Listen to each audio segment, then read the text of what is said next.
Días a todos. Qué gusto tenerlos por acá. Qué alegre nuevamente tener una audiencia tan grande como la que estamos teniendo ahorita y conectados desde diversos países de Latinoamérica. Así que bueno, y con uno de nuestros expositores, ya no solo digo Latinoamérica, sino digo Iberoamérica. Así que bueno, vamos a empezar y bienvenidos nuevamente a este Masterminds que titulamos Tipologías GAFI, señales de alerta, casos y lecciones para compliance. Así que bueno, quiero darle la bienvenida a nuestros invitados. Vamos a ir dándoles ingreso a la reunión uno por uno. Aquí ya tengo a Jenny conmigo, ya a Néstor. ¿Qué tal, Catherine? Qué gusto tenerlos a todos por aquí. El gusto es mío, desde luego. Gracias, Pablo, por esta invitación. Muchísimas Buenísimo, gracias a todos. Un placer estar aquí. buenísimo. Pues miren, como es importante que también toda la audiencia los conozca un poquito más allá de verlos en pantalla, me permitiré leer un poquito de sus resúmenes de vida. Así que empiezo con Jenny.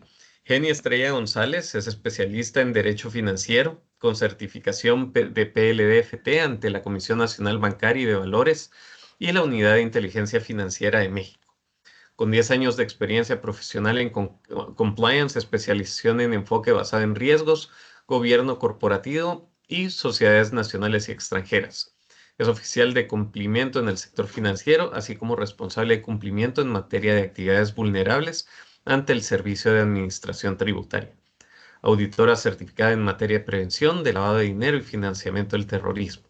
Es socio fundador del despacho FIX Servicios y Consultoría Legal, firma especializada en auditoría en materia de prevención de lavado de dinero, financiamiento del terrorismo y asesoría corporativa nacional e internacional a empresas en el sector financiero y sector de actividades vulnerables. Así que, Jenny, bienvenida. Qué gusto tenerte oficialmente por aquí. Muchas gracias. Sigo con nuestra siguiente dama, Catherine Oliva, es ingeniera industrial por la Universidad del Norte con especialización en lavado de dinero y prevención de lavado de dinero y financiamiento al terrorismo y gerencia financiera, además de certificaciones internacionales en gestión de riesgos bajo estándares ISO. Cuenta con más de 8 años de experiencia en cumplimiento normativo, liderando e implementando la implementación de programas de gestión de riesgos, auditorías internas y formación especializada en sectores como construcción, comercialización de bienes, salud y consultoría. Su enfoque se centra en generar impactos tangibles a través de estrategias innovadoras y soluciones adaptadas a cada industria. Actualmente es CEO de Compliance Woman International, una red global que impulsa a mujeres en cumplimiento normativo, y gerente de Oclaft SAS, donde desarrolla estrategias de comunicación, gestión de riesgos y formación en compliance. Así que, Catherine, bienvenida también. Muchísimas gracias, Pablo. De verdad, para mí es un honor también compartir estos espacios. Qué alegre tenerte por aquí. Gracias, Catherine. Y bueno, finalmente, Néstor Aparicio. Qué gusto tenerte por acá de nuevo, mi querido Néstor. Néstor es abogado oficial de cumplimiento y consultor en compliance, protección de datos y prevención de lavado de activos. Es ejecutivo senior con experiencia en cumplimiento normativo, gobierno corporativo y protección de datos personales en España, México, Colombia, Perú, Brasil, Argentina y Chile. Es especialista en prevención de blanqueo de capitales y experto externo ante el Banco de España. En México es profesor de la Universidad Panamericana, el Tecnológico Monterrey y la Escuela Libre de Derecho en diversas maestrías, diplomados y cursos ejecutivos sobre cumplimiento normativo. También es ponente habitual en temas relacionados con compliance, AML, protección de datos y seguridad de la información. Así que mi querido Néstor, también buenos días. Qué gusto tenerte por aquí. Muchas gracias, buenos días. Vengo con muchas ganas de aprender de mis compañeras y del resto de gente. Genial, genial. Pues gracias nuevamente. Qué alegre ver los saludos de tantas personas desde tantos países. Ya vi Colombia, Salvador, Guatemala. Bueno, no he podido ver todos los mensajes, pero gracias nuevamente a todos. Así que bueno, como lo que vinieron todos los invitados que están ya en sala es a verlos a ustedes y aprender muchísimo, vamos a empezar. ¿Qué les parece? Pues bueno, Néstor, como ya me conoces, sabes que vas a quedar de último en esta serie de preguntas, así que voy a empezar con las damas. En los últimos informes de Gafi, ahorita, pues bueno, hay muchos temas alrededor de Gafi. De hecho, si nos vamos a la parte nacional, voy a hablar ahorita por mi terruño. Guatemala, por ejemplo, está bajo riesgos de poder ser incluido en lista gris si no nos apuramos en la aprobación de la ley y en que las entidades nacionales puedan empezar con toda la implementación para que en la siguiente auditoría pues puedan demostrar que ya se están haciendo todas estas cosas. Y creo que eso ha sido un problema que han tenido muchos países. Ahí cuando veo todo lo que ha sucedido alrededor de esto en otras jurisdicciones, digo, bueno, estamos tarde, pero todavía lo podemos lograr. Así y hace poco tuvimos la buena noticia que el Congreso de Guatemala ya desengavetó la iniciativa, así que se ve en un horizonte un poco más prometedor a lo que eh, a lo que nos teníamos hasta hace un par de semanas. Pero bueno, ya hablando en un marco más general, ¿qué tipologías de lavado y financiamiento del terrorismo consideran que son más relevantes para América Latina, visto para el año 2026? Y hablando un poquito sobre sobre estas previsiones que lanzó Gafi. Así que, Jenny, empezamos contigo. Cuéntame un poquito desde tu Perfecto. perspectiva. Mira, desde mi perspectiva, algo que ha impactado mucho es precisamente como una tipología emergente, activos virtuales y proveedores de servicios de activos virtuales, ¿no? Se documenta que estos servicios, cuando no están bien regulados ni supervisados, pueden facilitar el movimiento transfronterizo súper rápido de fondos ilícitos, ¿no? Especialmente con tecnologías que van dificultando la identificación de las partes involucradas. De hecho, Gafi los menciona como una tipología emergente. Y ni hablar también del trade-based money laundering, ¿no? Que es el comercio basado en lavado, o sea, toda esta parte especialmente sobre la subfacturación, la sobrefacturación, comercio exterior, rutas transfronterizas, operaciones ficticias.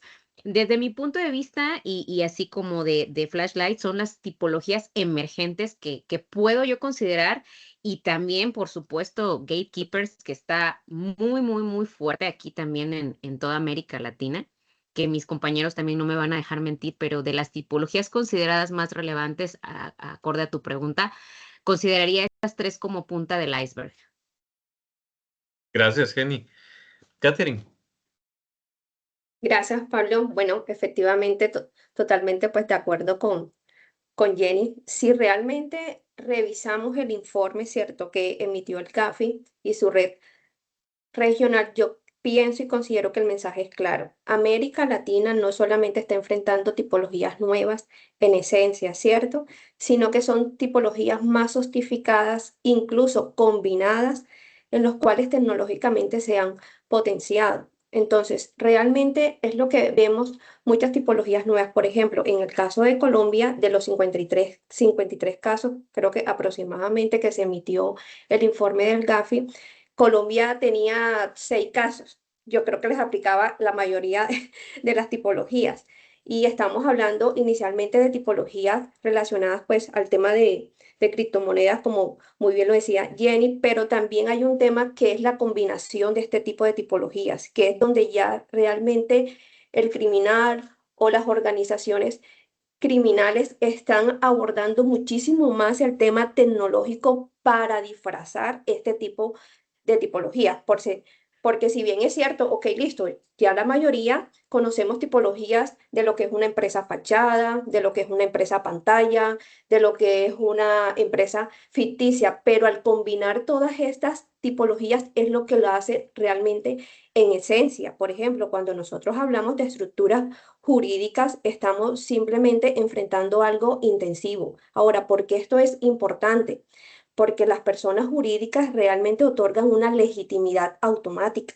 Y la mayoría, yo creo, de las tipologías que se enfrenten automáticamente crean una estructura jurídica, sea fachada, sea ficticia, como muy bien lo mencionaba, o sea, pantalla. ¿Por qué? Porque es que una empresa realmente puede abrir muchísimas cuentas, contratar, facturar o simplemente pues mover millones. Pero el problema aquí no es la figura jurídica. Aquí el problema es que el objetivo al final de todo este tipo de tipologías es ocultar el beneficiario final. Entonces, más que todas estas tipologías, yo pienso es la tendencia a la combinación que se vuelven nuevas tipologías en América Latina. Y muchísimas gracias, Katherine. Eh, Néstor, tu visión al Sí, respecto. a ver, es difícil decir algo inteligente después de haberos escuchado, pero voy a intentar decir o puntualizar alguna cosa, porque fijaos, en la última reunión que ha tenido el GAFI ahora en febrero de 2026, me llama la atención porque eh, parece que habla de los métodos digitales o los nuevos métodos para el lavado de dinero no en confrontación con los antiguos, ¿de acuerdo? Sino diciendo, ojo, que los nuevos métodos están viniendo a favorecer los antiguos. Entonces ahora tenemos un uso mixto de métodos tradicionales y métodos digitales, ¿de acuerdo? Por ejemplo, tenemos, y ahí va un datito, no es lo mismo cuando hablamos de tipologías en materia de lavado de dinero que cuando hablamos de tipologías en materia de financiación del terrorismo y financiación de armas de destrucción masiva. A mí me llama mucho la atención cuando hablamos por ejemplo, está hablando de cosas que parece que teníamos medio olvidados. El abuso, por ejemplo, de remesas y la hawala, que es algo que se está utilizando en muchos países de Europa para mandar dinero, tradicionalmente a organizaciones terroristas y para lavar dinero eh, en organizaciones terroristas de Oriente, o para mover fondos del narcotráfico, de la corrupción. En México, por ejemplo, y Colombia es algo relativamente común el uso de empresas fantasma, como decía ahora Catherine, fideicomisos para ocultar los beneficios. Y luego, muy importante dentro de money laundering, esta parte del lavado de dinero a través de sectores no financieros. Y decíamos ahora, oye, pues todo este grupo de profesionales, abogados, notarios, toda esta gente, entornos como por ejemplo el inmobiliario, el comercio de bienes de lujo, el comercio usual, la hostelería.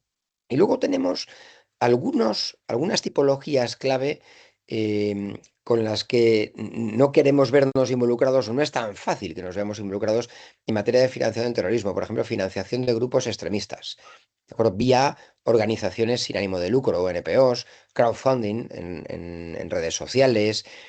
Cada vez tenemos una mayor porosidad entre fronteras en países como Venezuela, Centroamérica. Entonces, tenemos que estar muy vigilantes para saber exactamente cómo, como dice el Gafi, que además me llama mucho la atención, cómo hacer que el crimen no rinda beneficios. Crime does not pay, dice, ¿no? Entonces, ¿qué pasa? Que todas estas tipologías las tenemos que bajar a la actividad de nuestra compañía. Y ese es el punto en el que puede que acabemos, o este conocimiento sea muy bueno, pero tengamos que poner en negro sobre blanco. Y miren, los escuchaba a los tres y me pareció bien interesante que al final no estamos hablando que en una organización pase tal cosa, en otra organización pase tal otra, Mm. sino que es una combinación. Cuando usted, en la experiencia que tienen, y miren, hoy para todos los amigos de entidades financieras les voy a pedir que en esta pregunta me tengan paciencia, pero normalmente se habla mucho del sector financiero, pero en el sector no financiero, cuando hablamos de estas tipificaciones, ¿qué es lo que ustedes han visto? Si tuvieran que hacer un, un, un, un, un dedito ahí de cuál es el esquema o los esquemas más normales en que funcionan dentro de organizaciones no financieras, ¿cuáles creen ustedes dónde está el riesgo principalmente? Bueno, Yo me quedo para primeramente, el final, ¿eh? ok. Geni. Bueno, ajá. Sí, bueno, primeramente, y digo, esta pregunta es súper importante y yo creo que abre debate, como tú dices, querido Pablo, porque siempre nos enfocamos a sector financiero. Realmente ahorita en México las conocemos como las actividades vulnerables, están pasando por una evolución. El año pasado reformamos ley aquí en México y estamos en espera de reglamento y reglas de carácter general para su aplicación. Y contestando un poco a tu pregunta y enfocándonos, ¿cuál sería en este caso la punta que estaría como haciendo esa divergencia en toda esta parte del sector financiero? Yo creo que las tipologías clásicas como pitufeo, comercios basados en lavados y estructuras empresariales complejas no se están yendo únicamente al sector financiero, sino que por otra parte están utilizando precisamente a las actividades vulnerables como son inmobiliarias, venta de vehículos, de cualquier tipo de vehículo automotor, incluso ahora las organizaciones sin fines de lucro están siendo un vehículo para crear nuevas tipologías, adaptarse y hacer como una mezcla. Y siguen siendo predominantes, sin lugar a dudas, todo lo que es transferencia de efectivo, pero se están adaptando a las condiciones del comercio moderno y globalizado.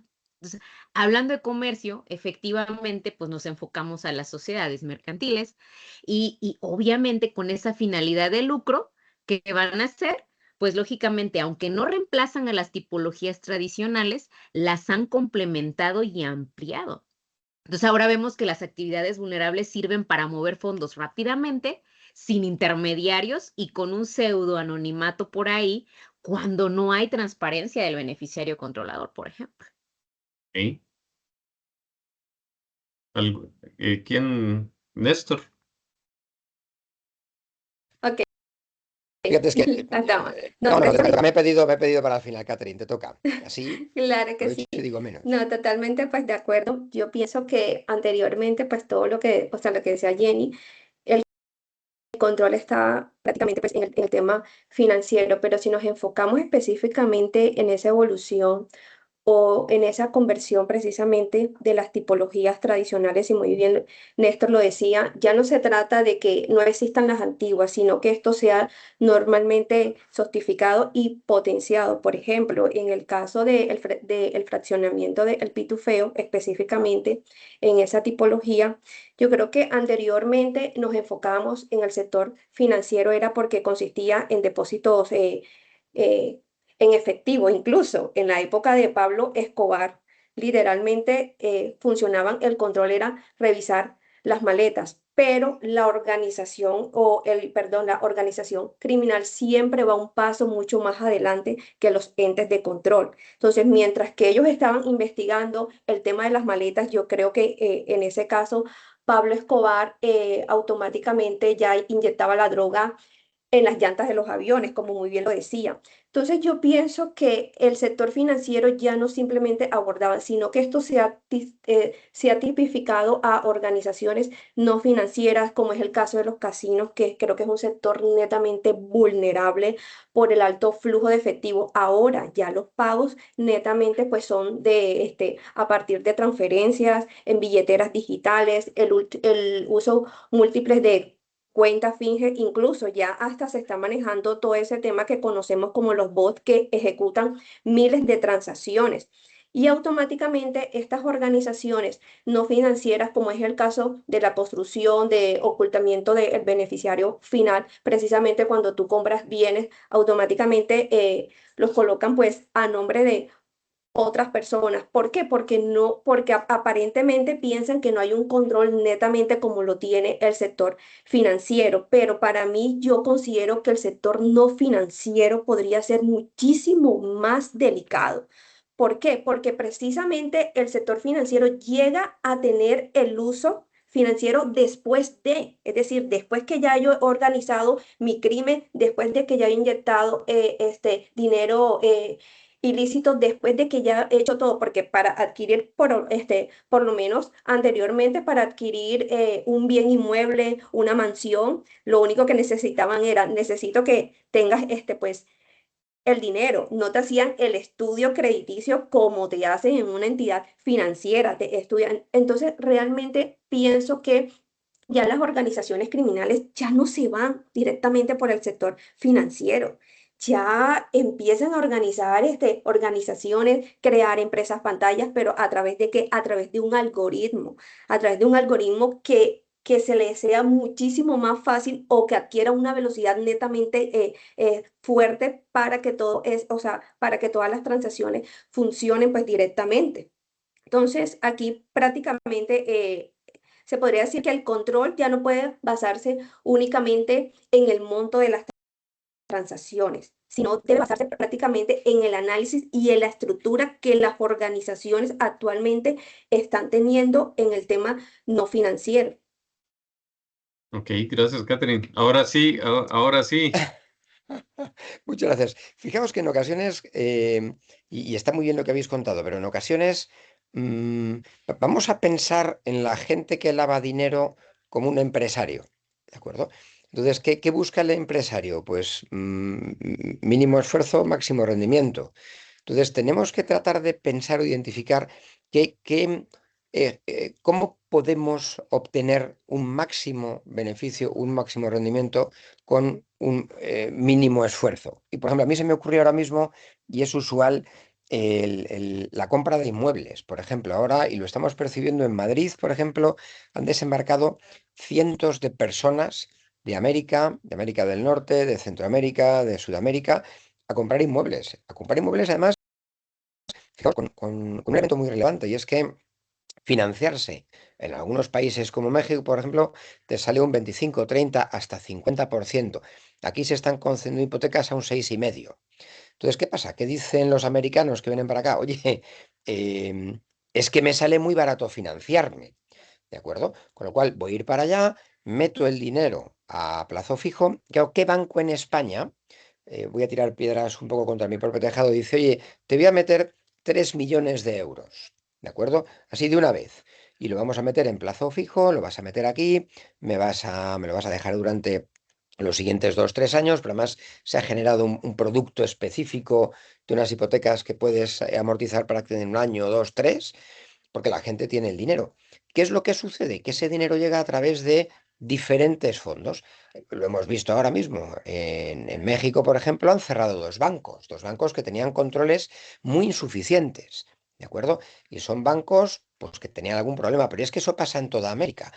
¿Qué pasa? Que en ocasiones nos fiamos incluso de los controles que en materia de prevención del lavado de dinero ponen los bancos, cuando en realidad no es así, o incluso los controles que ponen un abogado, un contador, un notario, por ejemplo. Entonces tenemos que fijarnos en toda la cadena, en ese supply chain o en esa cadena de gente que interviene en una operación en la que podemos obtener un muy buen rendimiento con un mínimo esfuerzo. Y a mí se me ocurre toda la compraventa de joyas o de joyería, oro, metales preciosos, arte, por ejemplo, se ha puesto francamente de moda, vehículos de alta gama que puedes pagar en efectivo incluso. Y os pongo un ejemplo muy tonto. Un amiguete mío vendió su coche, un coche que tenía más kilómetros que el coche de Abraham, y lo vendió al día siguiente y se lo pagaron en efectivo porque se lo podían pagar en efectivo.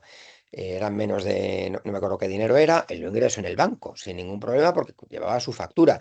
Al día siguiente, el mismo coche estaba puesto en otra plataforma al doble de precio.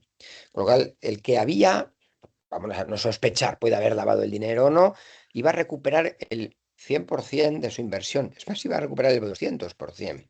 Entonces, tenemos que fijarnos en lo listos que son esa gente pensando como piensan los empresarios. ¿De acuerdo? No es gente que va con un antifaz o con una K-47, es gente que tiene una estructura muy buena y muy potente. Y nosotros, incluso, los consultores, los secretarios de cumplimiento, los MRLOs, tenemos que estar muy atentos a ese tipo de estructuras.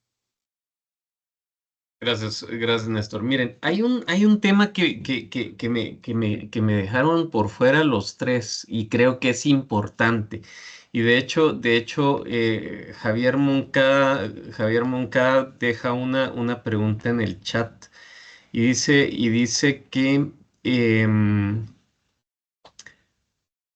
¿dónde está? Aquí está. ¿Algún fundamento legal o de las profesiones que fortalezcan nuestra función de forma visible y poderosa? Lo quiero agarrar de una forma diferente. Una de las tipificaciones de las que se habla justamente es un poco de esas profesiones, pero lo hace desde el otro lado, ¿verdad? Y habla precisamente que uno de los sectores más vulnerados es toda la parte de notarías, servicios societarios, abogados. Y ese es un grupo muy, muy importante, ¿verdad? Yo me recuerdo de la película esta del abogado del diablo. Y justamente cuando le pregunta a Kenny Reeves, le dice, pero por qué escogiste ser abogado? Y dice, porque todo el dinero del mundo pasa por las manos de los abogados, ¿verdad? Entonces, es interesante. Y ahorita Gafi tira que uno de los sectores más vulnerados es precisamente la carrera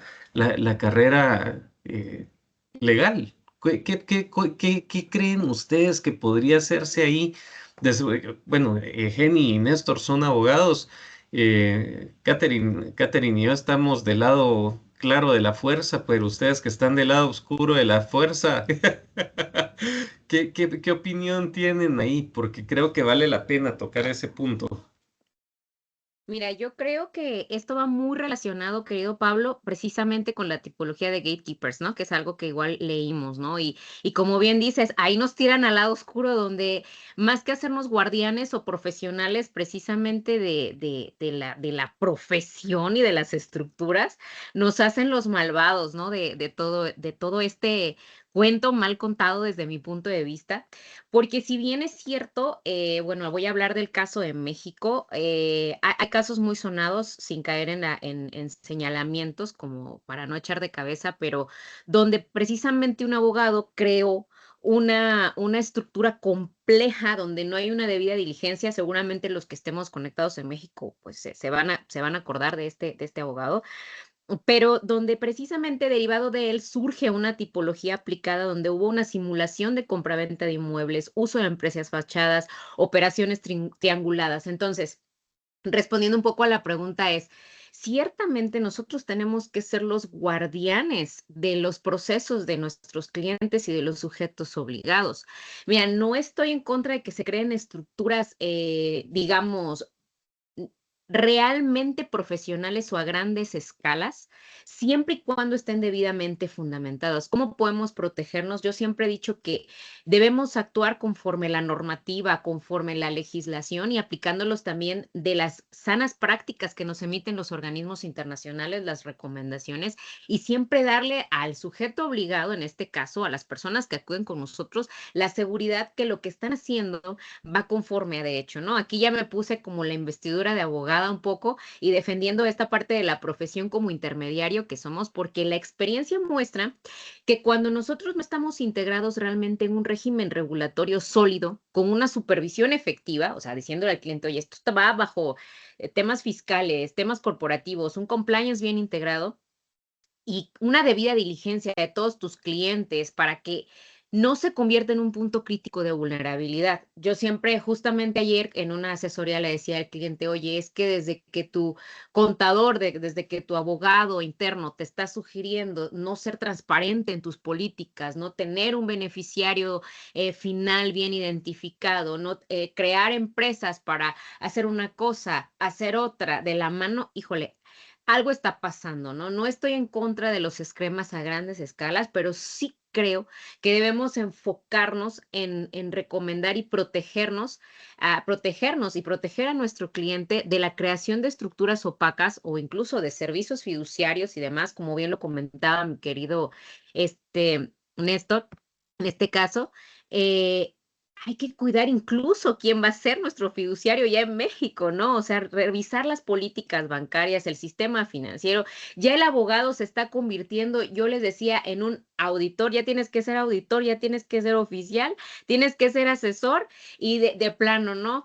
En algún momento hasta psicólogo, casi, casi, de poder decirle a tu cliente que todo va a estar bien y que no todo es lavado de dinero, ¿no? Crear una estructura basada en la normativa y que no todo es lavado de dinero, que podemos hacer un compliance efectivo, ¿no? Ahí vamos a platicar de eso justamente porque es algo que les quiero consultar. Pero Néstor, para terminar nada más tú. Solo, fíjate, solo una idea. al final los abogados somos gente que cumplimos o que cumplimos el mandato de nuestros clientes aportando técnica jurídica, ¿de acuerdo? Lo que no está prohibido, expresamente prohibido, decimos desde el derecho romano, está permitido.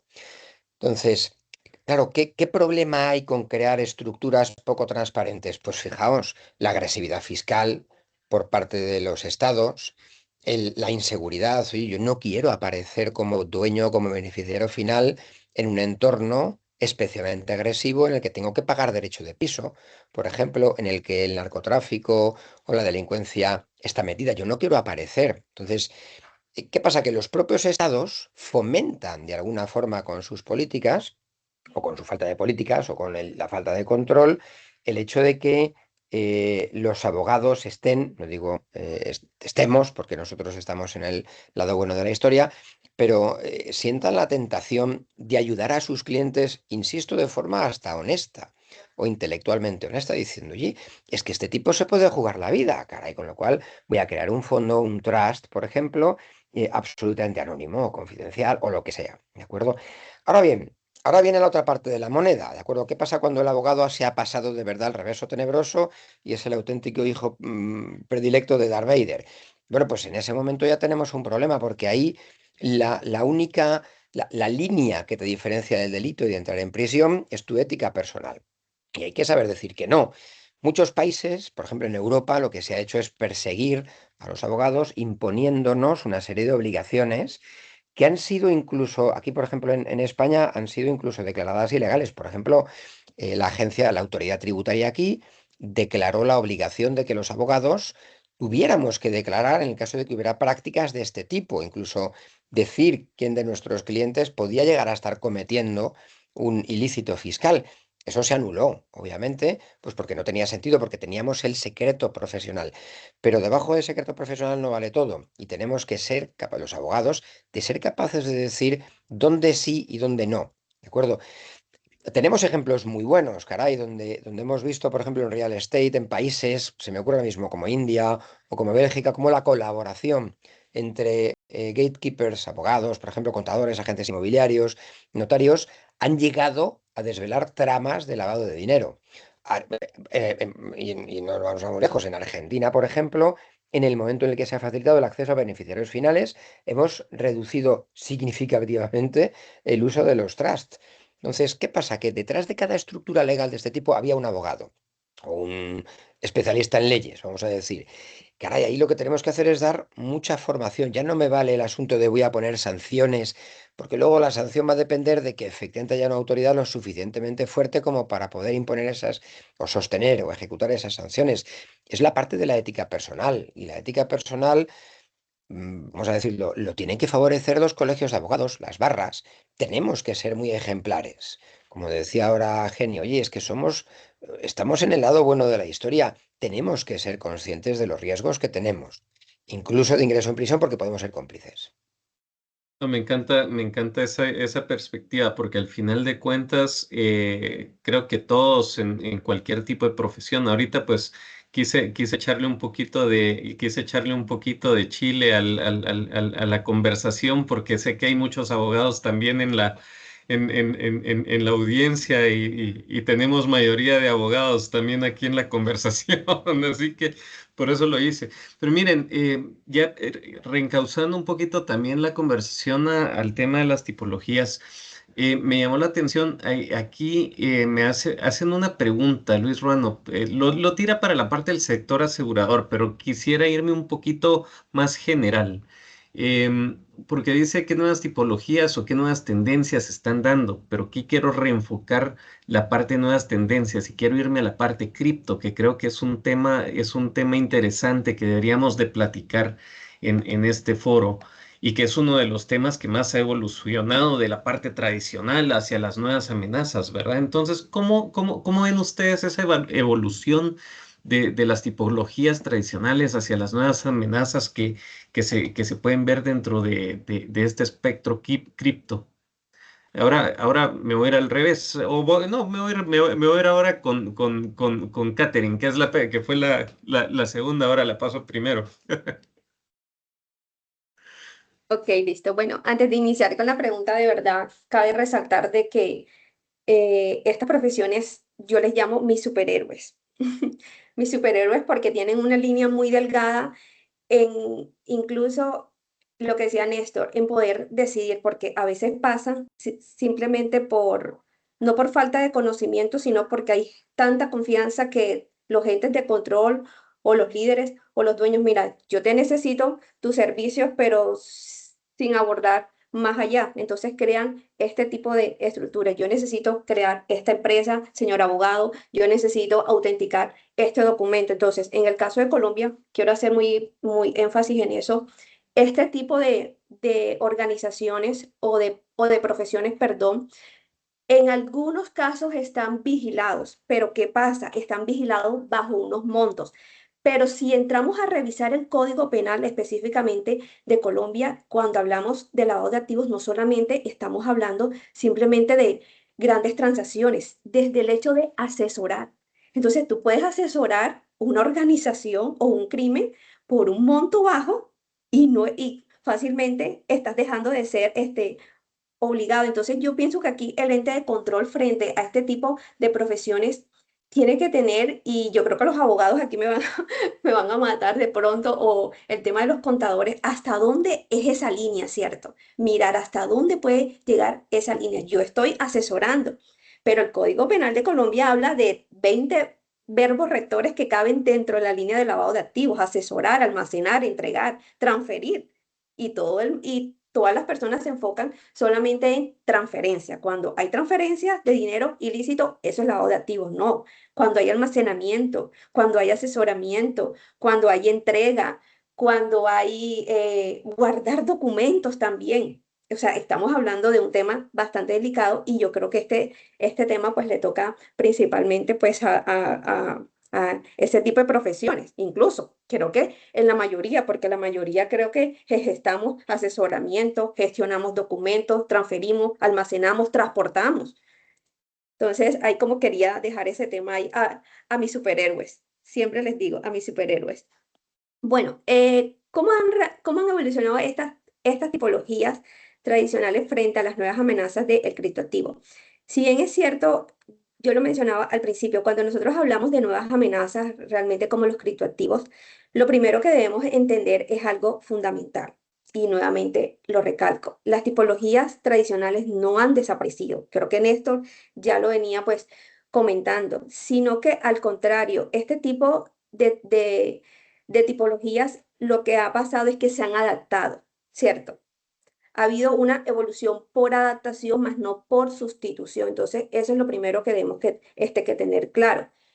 Creo que la mayoría de los líderes de cumplimiento que estamos aquí sabemos que es una colocación, sabemos que es una estratificación y sabemos que es una integración. Entonces, estas tres etapas del lavado de activos, lo que ha pasado es que han evolucionado frente a todas estas de amenazas. Por ejemplo, han habido cambios muy estructurales frente a los criptativos cuando pensaría yo que se introdujeron unos elementos.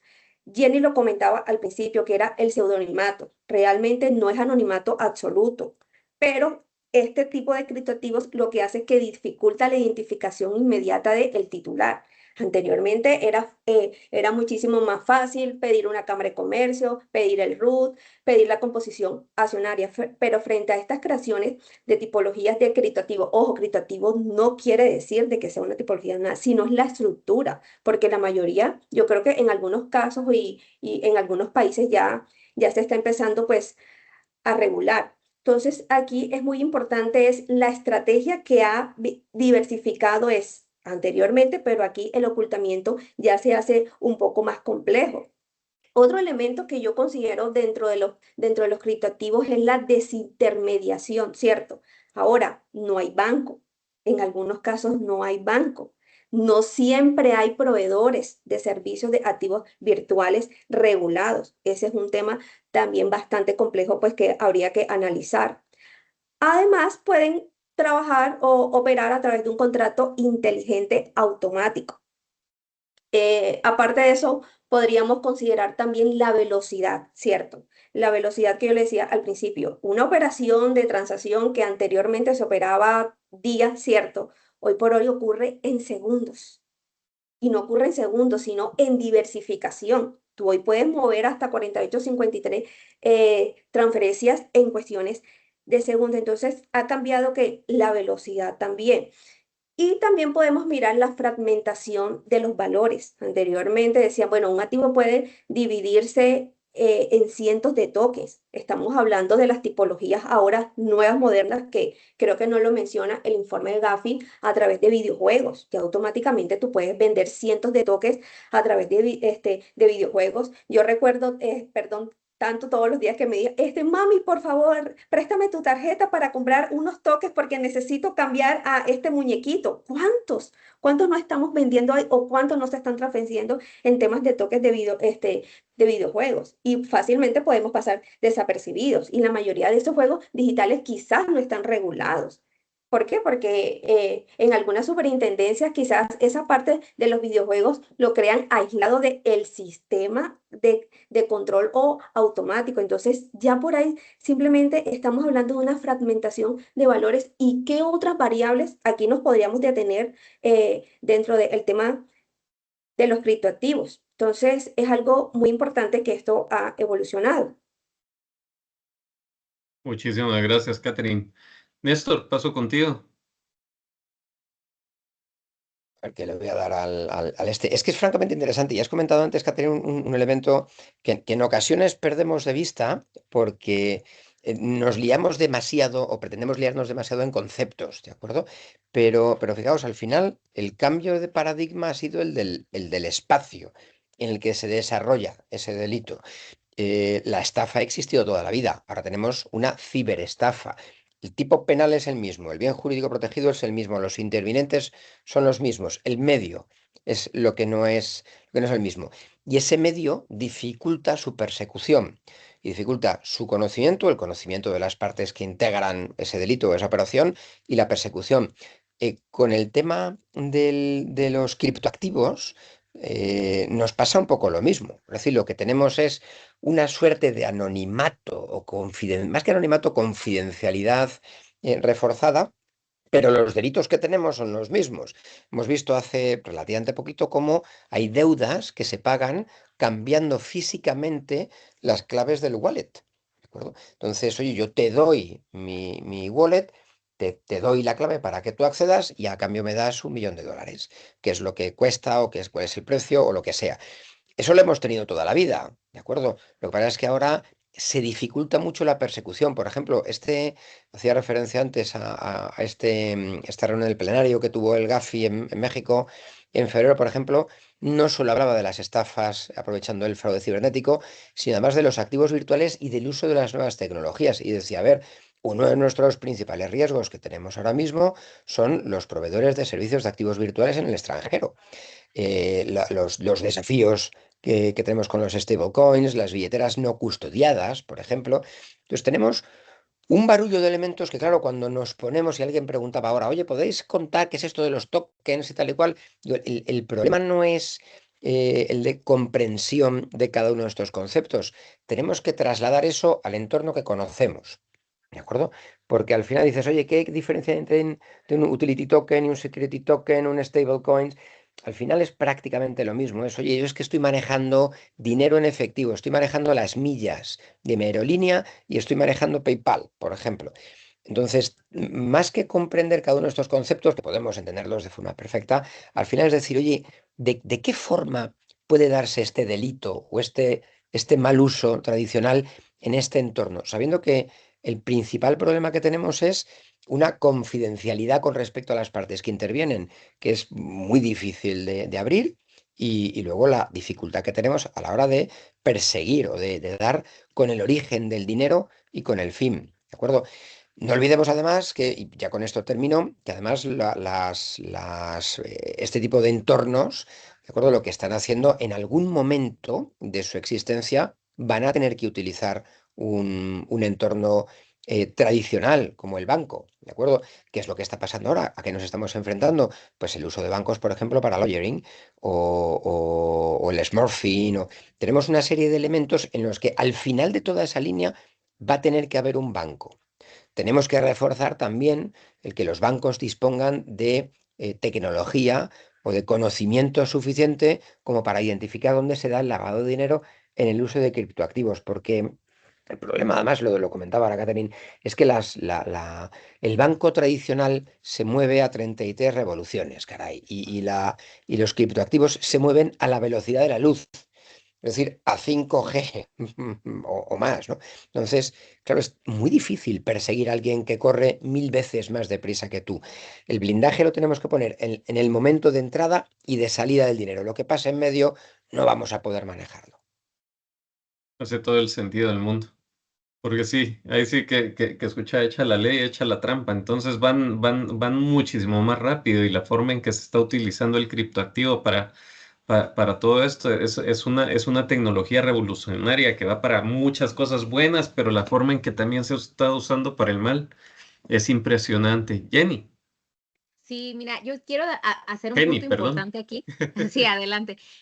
Un punto importantísimo. En México, de todas las fracciones del 17 del LFPORPI, el darte de alta para operar, custodiar, resguardar activos virtuales es la única que refiere de manera personal y física ir a central de WIF, de actividades vulnerables, para solicitar el permiso y autorización y empezar a hacer la actividad. O sea, es la única. Todas las demás es a través del proceso en el portal de la Unidad de Inteligencia Financiera concatenada con el Servicio de Administración Tributaria, Fisco en México. Y esto es importantísimo. Quería anotar que en México tenemos esta especialización para darnos de alta y empezar a operar con activos virtuales. Y miren, bueno, ya se habló de la poca trazabilidad. Yo quiero decir que las criptomonedas per se no son el problema. Estamos hablando de avances tecnológicos. El problema es cómo, quién y para qué se usan, ¿no? Porque en este caso, el Gafi ha señalado que los activos virtuales representan tanto un riesgo emergente, pero también yo lo veo como una oportunidad para fortalecer trazabilidad financiera si se regulan adecuadamente, ¿no? Porque estamos hablando del uso de exchange al momento pocos regulados para mover capital, pero imagínense que se puedan regular, lógicamente podemos incluso tener movimientos entre distintas blockchains y tener una trazabilidad adecuada. El problema es que no hay regulación tal cual, ¿no? O sea, realmente hay simulaciones incluso acerca de NFT, sobrevaloración artificial, wallets con historial limitado. Entonces, yo creo que si tuviéramos como bondades acerca de estratégicas de las criptomonedas, estaríamos avanzando mundialmente y tecnológicamente, porque no podemos retrasarnos, ¿no? Tendría que ser auditable, inmutable y permitir incluso un análisis forense digital, que justamente a eso va la auditoría, hacer una auditoría forense digital. Ya criptomonedas no podemos verlo como algo, me permiten la palabra satanizado o así de que, ay no, criptomonedas, activos virtuales, es el futuro, ¿no? Y lograr encontrar una menor opacidad estructural a través, insisto, de la reducción de intermediarios, una mayor eficiencia transaccional y un menor riesgo operativo en el uso de las criptomonedas, porque facilitan al final el acceso a pagos digitales, permiten resguardar un valor, habilitan el comercio internacional y un cumplimiento tecnológico avanzado, ¿no? Esa sería mi aportación. Néstor. Fíjate que es que has dado con un punto francamente interesante, porque al final dices, oye, esto genera riqueza. ¿Y dónde genera riqueza? Porque al final, fijaos, ¿qué país se va a ver beneficiado de la transmisión de esos wallets en moneda habitual? Pues aquel país que su autoridad bancaria ponga pocas trabas o que diga, bueno, chicos, aquí venid, miráis para otro lado, os tapáis la nariz y fuera. Y dices, oye, soy el presidente de Samarcanda y digo, veníos aquí, os podéis abrir una cuenta en digital porque ahora mismo a través de internet te abres una cuenta donde te dé la gana y dices, me llevo para allá mi dinero. Y te abres una cuenta y trasladas tu dinero, el que tengas, sea de donde sea, y lo conviertes a slotis. Y de ahí ya te lo llevarás a dólares cuando haya pasado el plazo de prescripción o lo que sea. Entonces, tenemos que lograr una especie de autoridad internacional como la European Banking Authority que diga, oye, señores, vamos a ser serios, caray. No vamos a perjudicar a las wallets porque es el futuro, pero vamos a tratar de hacer que esto recaiga en riqueza en local. Entonces vamos a ponernos unas reglas del juego que todos seamos capaces de cumplir. Eh, Jenny, Vale, ¿querías decir disculpa, algo? Sí, sí, quiero sí. hacer una pausa Perdón. publicitaria quiero hacer una pausa publicitaria legal, justamente lo que hablaba pues Néstor acerca de poder legalizar todo este tema de las transacciones. En Colombia se emitió una resolución directamente de la DIAN el 25 de diciembre, donde obligan a todos los proveedores de servicios virtuales a reportar todo el tema de las transacciones que tengan que ver con criptomonedas. Tienen plazo de reportar el año fiscal del 2026 hasta mayo del 2027. De pronto, para los que están aquí pues de Colombia y que no conocían. Entonces, ahí está realmente como avanzando un poco en el control. Gracias. Jenny, ¿ibas a mencionar algo Sí, más? solo una reflexión, ¿no? Que nos debemos de llevar. Aquí la pregunta no es, ay, ¿es malo o bueno usar cripto? ¿Cripto sí o no? Yo creo que lo que el país y las estructuras debemos preguntarnos es, ¿tenemos la suficiente supervisión, estructura y tecnología para regularlas? Esa es la pregunta que nos tenemos que llevar en el aire. Y si no, pues hay que desarrollarlas, ¿no? Hay que desarrollarlas e ir caminando hacia esa tecnología. No hacernos hacia atrás, sino hacia adelante. Miren, y me encanta la discusión en torno a la parte del uso de criptos. Nos podríamos ir y nos quedan 8 minutos. Y hay un montón de preguntas y miren, he tratado de pelotear y de ver cómo meto una u otra cosa, pero definitivamente no nos va a dar tiempo. Aquí Luis Ruano nos hace una pregunta hablando de Guatemala, pero yo creo que aplica a todas las jurisdicciones latinoamericanas prácticamente porque es muy poca la regulación que hay respecto a criptoactivos y al uso de criptoactivos. Entonces, tal vez Néstor, como dicen que en Europa se inventan las regulaciones, sobre regulan y después los gringos las capitalizan nada más y aquí nos quedamos en el limbo. ¿Qué consejo podría haber este tema? Porque no podemos, como bien decía Jenny, y de otra forma también lo decía Catherine, no podemos satanizar de forma alguna el uso de criptoactivos. Para allá va la cosa. Entonces, ¿cómo podemos ahorita en ambientes poco regulados también generar un poco de autorregulación interna? Porque eso es lo único que queda, ¿verdad? Como los que queremos hacerlo y lo queremos hacer bien, ¿cómo podríamos tener un poco de autorregulación para poder hacer negocios correctamente y prevenir Sí. el blanqueo a través de nuestros servicios? Fíjate, muy brevemente, ¿qué es lo usual que hacemos para comprobar que una operación no tiene riesgos en materia de blanqueo de capitales o lavado de dinero? Identificación al respecto de las partes intervinientes, modelo de negocio, origen del dinero. ¿Dónde podemos intervenir? Porque la gente luego con su dinero puede hacer lo que le da la gana, lo puede meter debajo de su colchón y quedárselo ahí, o puede invertirlo en criptoactivos. Dices, bueno, si yo soy el propietario de una wallet, ¿qué recomendaciones me darías, Néstor? Identificación de intervinientes, identificación fehaciente de intervinientes.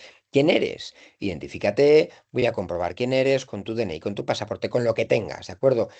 Dos, ¿para qué quieres invertir ahí? ¿De acuerdo? Y al final, oye, y tenemos que hacer la pregunta.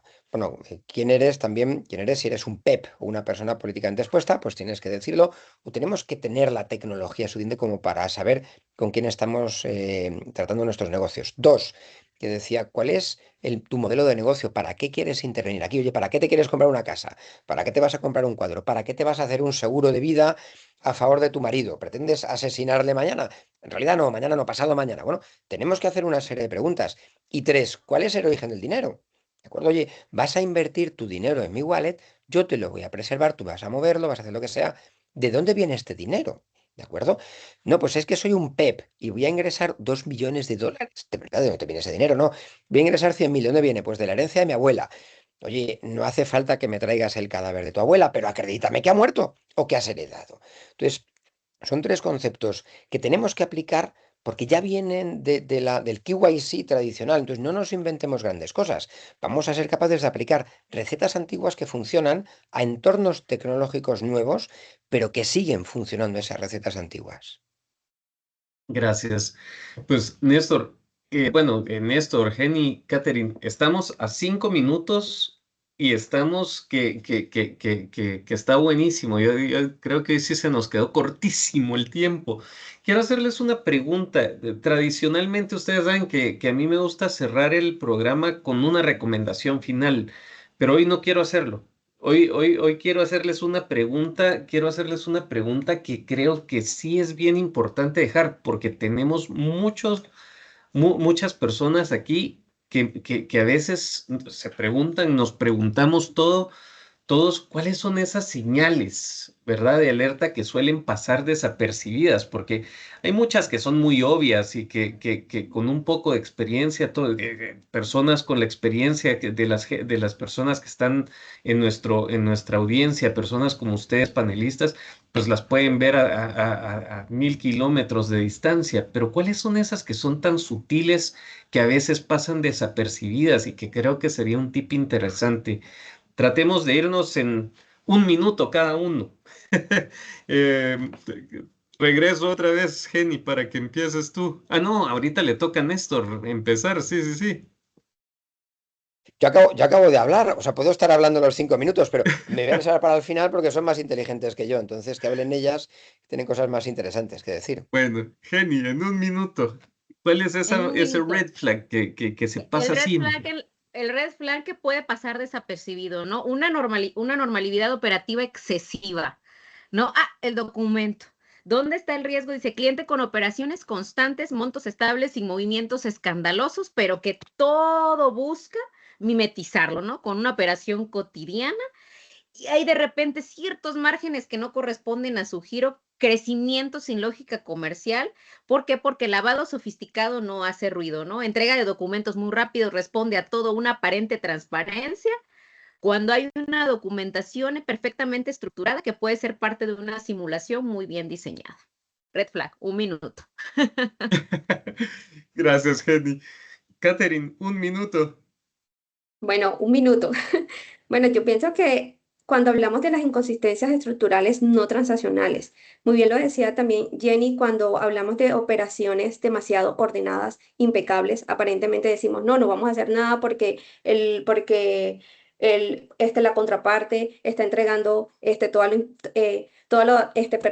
toda la documentación, incluso cuando revisamos esos formularios, no le faltó absolutamente nada, quiere decir pues que todo está no. Definitivamente eso no podemos pues dejar de pasar. En sectores no financieros, precisamente, el lavado no siempre se manifiesta de una operación sospechosa aislada. Eso es muy importante tenerlo en cuenta, sino prácticamente de un crecimiento acelerado sin soporte operativo. Entonces, es muy importante tener en cuenta las operaciones perfectamente pues documentales, o incluso intermediarios que son normalmente recurrentes y que nadie cuestiona porque es el amigo, porque ya lleva años dentro de la organización, porque ya yo conozco su procedencia, entonces omitimos ese tipo de señales. Prácticamente creo que se pasó el minuto. Catherine, gracias. Ah, Néstor. y ya me habéis dejado 30 segundos, pero la verdad es No, que voy en la misma dale línea. tu minuto. Creo que nadie de toda nuestra audiencia no se van a enojar. Sí, sí, sí, espero que Hay que no. No, hacer un segundo panel Sí, hay para que hacer un terminar. segundo panel, estoy muy de acuerdo. Fijaos, yo me iría y lo habéis comentado las dos, y me ha gustado mucho, por esos patrones comportamentales sutiles. Y aquí hay una expresión, un compañero en la oficina dice, es demasiado bueno para que sea verdad. Ojo con ese cliente en el que todo es demasiado bueno, ¿de acuerdo? Y ahora, por ejemplo, nos fijamos mucho y hemos hablado tradicionalmente de el risk-based approach, ¿de acuerdo? Oye, lo raro es raro. Dices, bueno, ¿y si no hay nada raro, de verdad? ¿Y si es una operación demasiado buena como para ser verdad? Entonces creo que tenemos que poner enfoque en el monitoreo de comportamientos a largo plazo en lugar de en pequeñas transacciones o en transacciones individuales. Y hay que revisar inconsistencias en perfiles de clientes, conexiones inusuales con entidades de crédito, identificar esas cosas en las que decimos, y además todos tenemos ese sexto sentido, de decir, oye, esto es demasiado bueno para ser verdad, vamos a ahondar un poquito, ¿de acuerdo? Eso, y luego un último consejo, no todo lo que parece blanqueo es blanqueo o es lavado de dinero, ¿de acuerdo? Entonces tenemos que ser a la vez que digo que tenemos que sospechar de operaciones demasiado buenas, también hay que pensar en operaciones, oye, es que esto es business as usual. ¿De acuerdo? Entonces, ¿para qué diantres voy a paralizar una operación en el banco, en esta entidad o en la otra, este operación de real estate, si no hay nada raro? No tenemos que buscar ni inventar el hilo negro ni buscarle 6 pies al gato, ¿de acuerdo? Entonces, ahí van esas dos cosas que espero que he cumplido, más o menos con 90 segundos. Gracias, Néstor. Pues miren, ya van como 10 comentarios aquí en el panel que nos dicen entre mensajes que he recibido por WhatsApp y mensajes que tengo en el panel que me ponen tenemos que hacer un segundo, una segunda. Así Pobres. que yo creo que vamos a programarlo porque nos quedamos, bueno, de lo que habíamos programado platicar, no cubrimos creo que ni siquiera el 25%. Que no dejan de hablar Em, tus invitadas, yo no digo nada, no, no me sí, dejan hablar hoy. olvídate. Esto no nos dejó hablar, Pablo. Eso es cierto, sí. Bueno, a todos nuestros invitados, por favor no se vayan sin llenar la encuesta. Aquí la van a encontrar. Tal vez equipo, si pueden ponerme otra vez la encuesta aquí en el último comentario, se los agradecería. Nos encanta su retroalimentación para que sepamos qué otras cosas quieren escuchar, qué otras cosas les gustaría que platicáramos. Ahí pónganos también si quieren si quieren que sigamos con este tema para una parte 2 también. Y bueno, y esta plática va a estar compartida también en nuestras redes sociales, así que si todavía no nos siguen, @éticos global, prácticamente en todas las redes, en Face, en ¿qué? En YouTube, que es donde montamos también, en LinkedIn y en Twitter, X, perdón.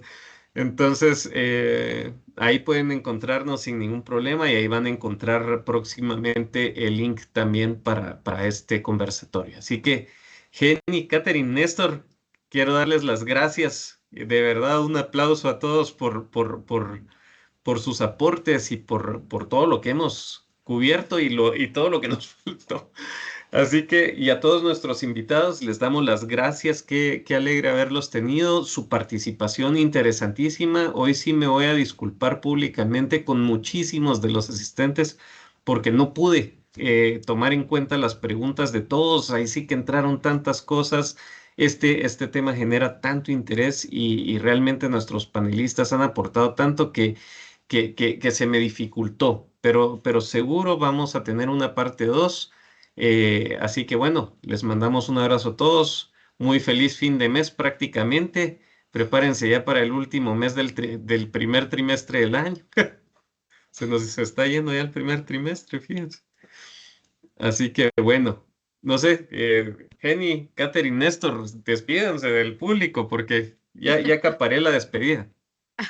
No, muchas gracias por su atención. De verdad que excelente panel. Aprendí muchísimo con las diferentes perspectivas, muchas aportaciones que vienen a abonar lo que hay que hacer también en México. De mi parte, yo tomo nota.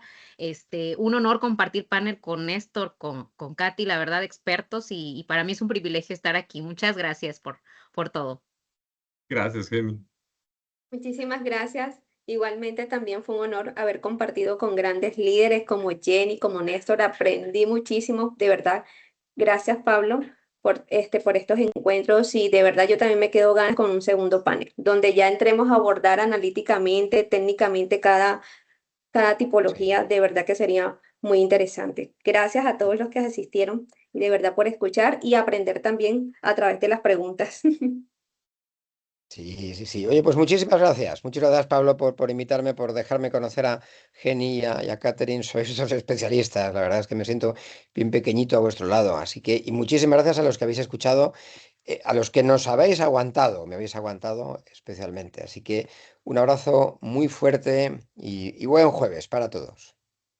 Hasta pronto. Que pasen muy feliz día.